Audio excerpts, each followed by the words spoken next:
You know that feeling. The specific hollow ache of sitting 3 feet away from someone you love, yet feeling like they're on another planet. Maybe it's the moment they pulled away after you shared something vulnerable. Or maybe it's the panic that hits when they finally lean in and your instinct screams, "Run. This is too much. You're going to get hurt." Your brain starts racing. Why do I push them away when I want them close? Why do I chase them when they pull back? Am I broken? Is this just who I am? Did I choose the wrong person? Or am I the problem? Here is the truth nobody told you. You aren't pushing them away because you don't love them, and you aren't chasing them because you're needy. You are doing both because your nervous system is trying to keep you safe from a danger that isn't actually there. This isn't a character flaw. It's not a sign you're unlovable.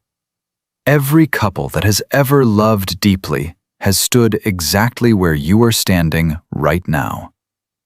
By the end of this video, you will understand exactly why your heart feels like a battlefield, how to stop the cycle of push and pull, and how to build a safety so real that intimacy no longer feels like a threat. Let's get into it. Most people believe that if you have fearful-avoidant attachment, sometimes called disorganized attachment, it means you're just confused about love. They think you're indecisive, that you can't make up your mind, that you're playing games. But the real truth is far more compassionate and far more painful.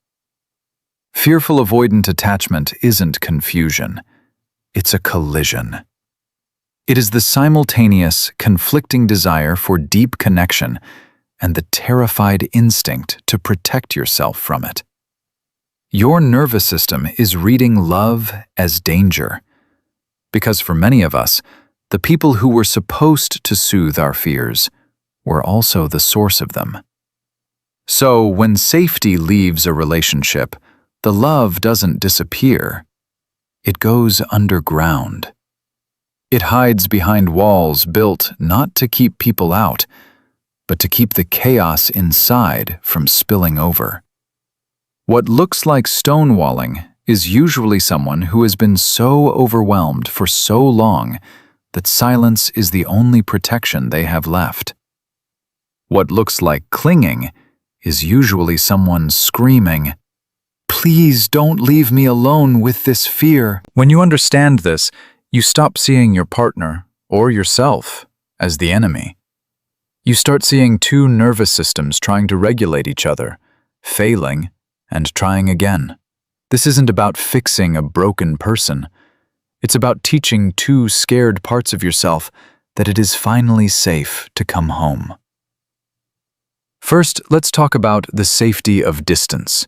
Most couples fall into the trap of obsessing over an ex who wasn't right for them, or fantasizing about a perfect future partner who doesn't exist, while ignoring the real, flawed human sitting right in front of them. Here's the deeper truth. For the fearful-avoidant mind, distance is safe. Intimacy is risky. So your brain creates a phantom connection, either in the past or the future, because it allows you to feel the emotion of love without the threat of real-time vulnerability. It's a defense mechanism. If you're pining for someone who isn't there, you don't have to risk being rejected by the person who is. Think about the difference. In the disconnecting version, you're on a date with someone kind and present, but you find yourself checking their social media to see if they're good enough, or comparing them to an ex who treated you poorly but felt intense. You think, they're nice, but there's no spark. In the connecting version, you notice that pull toward the phantom. You pause.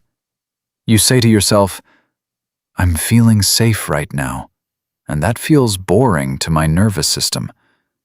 But boring is where healing happens. You choose to stay present with the real person, even when it feels mundane.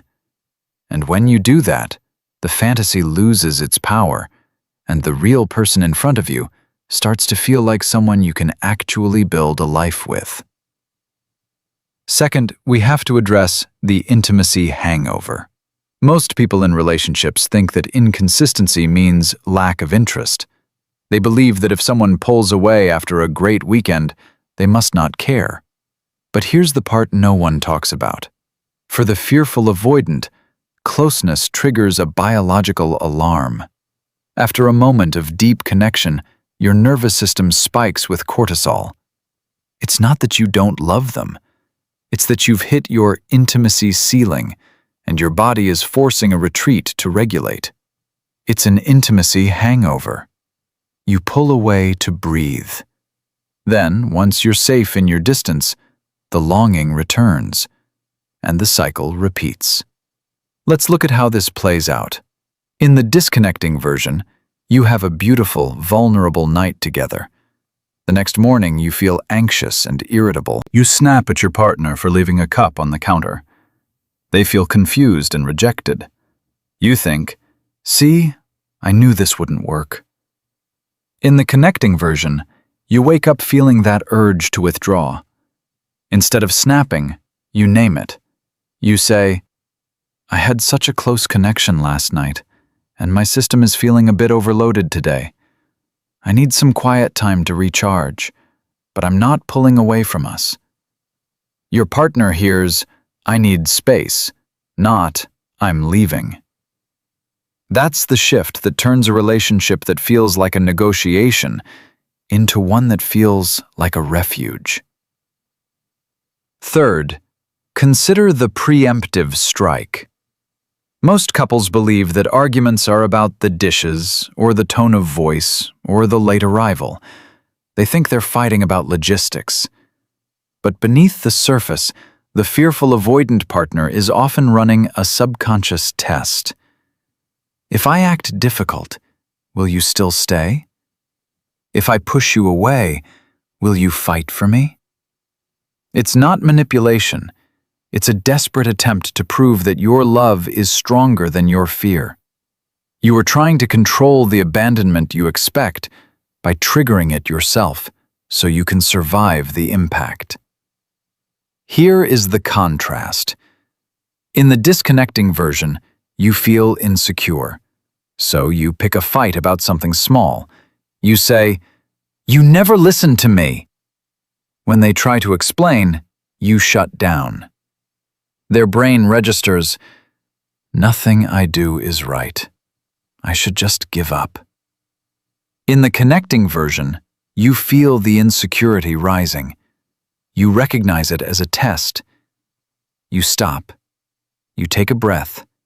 You say, "I'm feeling really insecure right now, and I have an urge to push you away. I don't want to fight. I just need a hug." Their brain registers, "She's scared, not angry. I can help with this." And when you do that, the walls between you start to come down without either of you having to say a word. Fourth, we must confront the negative interpretation bias.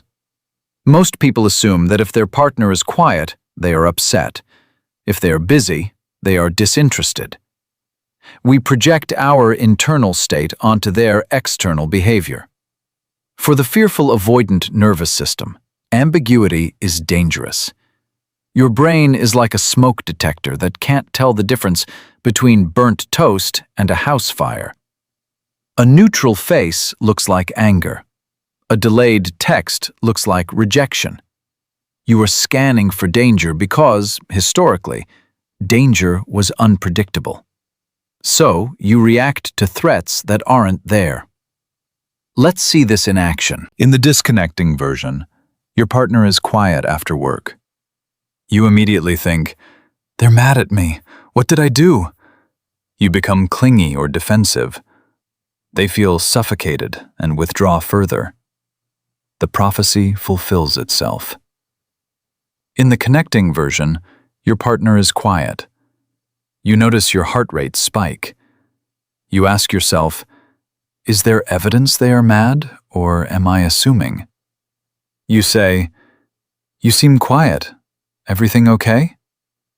They say, "Just tired." You believe them. You let them be. That's when your partner stops feeling like a problem to manage and starts feeling like a person to come home to. Fifth, and perhaps most importantly, we must embrace the myth of the perfect partner. Most couples believe that a healthy relationship means never fighting, never misunderstanding, and always being in sync.